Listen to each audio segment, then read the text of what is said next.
काल अखेर केंद्र सरकारनं मोठी कारवाई करत विवादास्पद प्रशिक्षणार्थी IAS अधिकारी पूजा मनोरमा दिलीप खेडकर यांना सेवेतून कायमचं बडतर्फ केलंय। नमस्कार, वृत्तम ऑनलाईनमध्ये आपल्या सगळ्यांचं स्वागत। नागरी सेवा परीक्षा उत्तीर्ण झाल्यानंतर उमेदवारांची रँकनुसार विविध सेवांमध्ये नियुक्ती होते।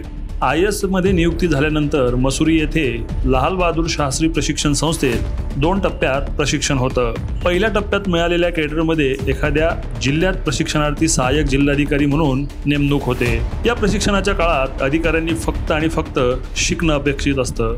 जिल्हाधिकारी आणि इतर अधिकारी यांच्या समवेत विभागाची संपूर्ण माहिती घेणं अपेक्षित असतं। या काळात त्या प्रशिक्षणार्थी अधिकाऱ्याकडे कोणतेही अधिकार नसतात। त्याचं प्रोबेशन संपतं त्यावेळी काही पदांवर त्याची 1 महिन्याकरता नियुक्ती केली जाते, तेव्हा त्याच्याकडे काही अधिकार असतात। असं असतानाही प्रशिक्षणार्थी IAS अधिकारी पूजा खेडकर यांच्या प्रतापांचा आढावा घेतला तर लक्षात येतं की IAS पदाची हवा डोक्यात गेली की काय काय घडतं। खेडकर या मूळ अहमदनगर जिल्ह्यातल्या पाथर्डीतील भालगाव इथल्या।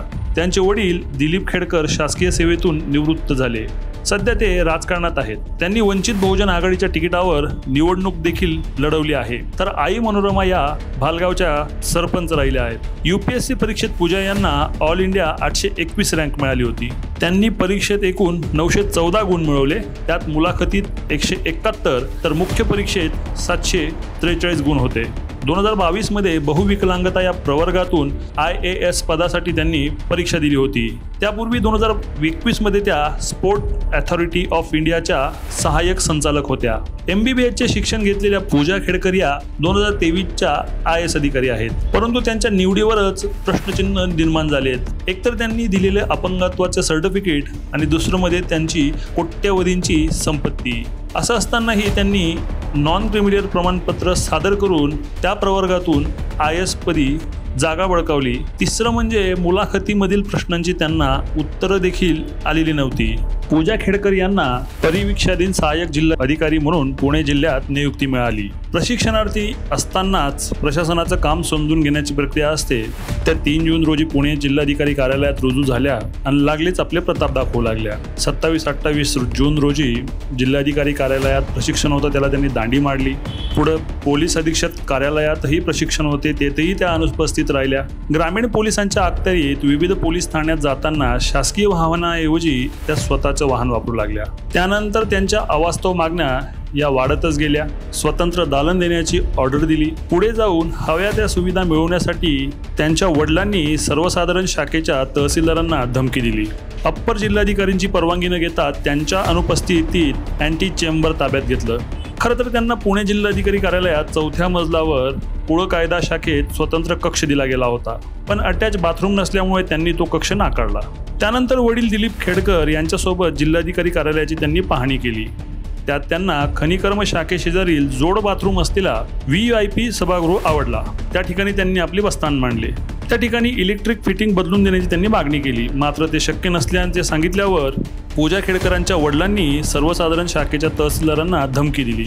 तुमची शासकीय सेवा होईपर्यंत तुम्हाला अतिरिक्त जिल्हाधिकारी पदापर्यंत पोहोचूच देणार नाही, असं ते त्या तहसीलदारांना म्हणाले। तसंच खेडकर मॅडम ऑफिसमध्ये येण्यापूर्वी त्यांची बसण्याची व्यवस्था करा, असंही त्यांनी पुढे सांगितलं। या संदर्भात पूजा खेडकर यांनी जिल्हाधिकारी आणि उपजिल्हाधिकारी यांना व्हॉट्सअपवर अपेक्षित सुविधांबद्दल मेसेज केले, परंतु प्रशिक्षणार्थी अधिकाऱ्यांना या सुविधा मिळत नाही, केवळ निवासस्थानाची व्यवस्था केली जाईल असं त्यांना स्पष्ट सांगितलं गेलं। पुन्हा एकदा पूजा खेडकर यांनी वडिलांसोबत जाऊन जिल्हाधिकारी कार्यालयाच्या जागेची पाहणी केली। शेवटी अप्पर जिल्हाधिकाऱ्यांच्या अँटी चेंबरमध्ये त्यांना बसण्याची व्यवस्था करण्यात आली।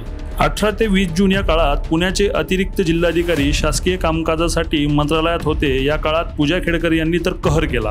त्यांनी अतिरिक्त जिल्हाधिकाऱ्यांच्या अँटी चेंबर मधलं सर्व सामान काढून टाकलं व स्वतःच्या नावाचा बोर्ड लावला। पुढे जाऊन लेटर हेड, व्हिजिटिंग कार्ड, राजमुद्रा देण्याची देखील मागणी केली। या कृत्याचा जिल्हाधिकारी कार्यालयातील अनेक अधिकाऱ्यांनी जिल्हाधिकाऱ्यांकडे लेखी तक्रारी स्वरूपात पाठपुरावा केला। त्यानंतर जिल्हाधिकारी सुहास दिवसे यांनी देखील या प्रकरणाची राज्याच्या मुख्य सचिवांकडे तक्रार केली। त्याआधी सुहास दिवसे यांनी त्यांची समजूत काढण्याचा देखील प्रयत्न करून बघितला। तसंच त्यांना समजावून सांगितलं की आपल्या हक्कांपेक्षा कर्तव्य महत्त्वाची, पण बाई ऐकण्याच्या मनस्थितीत नव्हत्या। शेवटी जिल्हाधिकाऱ्यांनी त्या संदर्भात रिपोर्ट बनवून मुख्य सचिवांकडे पाठवून दिला आणि पूजा खेडकर चर्चेत आल्या. खेडेकर चर्चेत आल्यानंतर त्यांची दुसरी अनेक प्रकरणं समोर येऊ लागली. त्यांनी UPSCकडे 3 प्रतिज्ञापत्र दिली होती. पहिल्या प्रतिज्ञापत्रात त्यांनी दृष्टीदोष असल्याचं म्हटलं होतं, तर दुसऱ्या प्रतिज्ञापत्रात डोळ्याची समस्या दाखवली होती. तिसऱ्या प्रतिज्ञापत्रात OBC नॉन क्रिमिलियर प्रमाणपत्र दिले होतं. जॉईन होण्यापूर्वी त्यांना 6 वेळा वैद्यकीय चाचणीसाठी बोलावलं गेलं होतं, परंतु त्या गेल्या नाही. त्यानंतर त्यांची निवड झाली कशी हा प्रश्न देखील अनुत्तरितच राहिला होता. IAS साठी OBC नॉन क्रिमिलियर प्रमाणपत्र पूजा खेडकर यांनी दिलं, मात्र त्यांचे वडील दिलीप खेडकर यांनी अहमदनगर लोकसभा मतदारसंघातून निवडणूक लढवली होती. त्या निवडणुकीच्या शपथपत्रात आपल्याकडे जवळपास 40 कोटींची संपत्ती असल्याचे म्हटले होते. तसेच पूजा यांच्याकडे देखील 22 कोटी रुपयांची अचल संपत्ती आहे. त्यामुळे त्यांना हे नॉन क्रिमिलियर प्रमाणपत्र मिळाले कसे असा प्रश्न आहे. सगळ्या प्रकारातून पुढे त्यांची बदली वाशिम येथे करण्यात आली. त्यांनी वाशिमला जाऊन पदभार देखील स्वीकारला, पण प्रकरण चर्चेत येऊन गेलं होतं. त्यांना UPSC कडून समन बजावण्यात आला. लबासना येथे उपस्थित राहण्यासंदर्भात त्यांना नोटीस देण्यात आली. त्यानंतर त्यांच्याविषयी चौकशी समिती देखील नेमली गेली. त्यानंतर अखेर केंद्र सरकारनेही त्या प्रकरणात लक्ष घातलं. त्यांनीही राज्याच्या मुख्य सचिवांकडून रिपोर्ट्स मागवले आणि अखेर पूजा खेडकर यांना सेवेतून कायमचं बडतर्फ करण्यात आलं.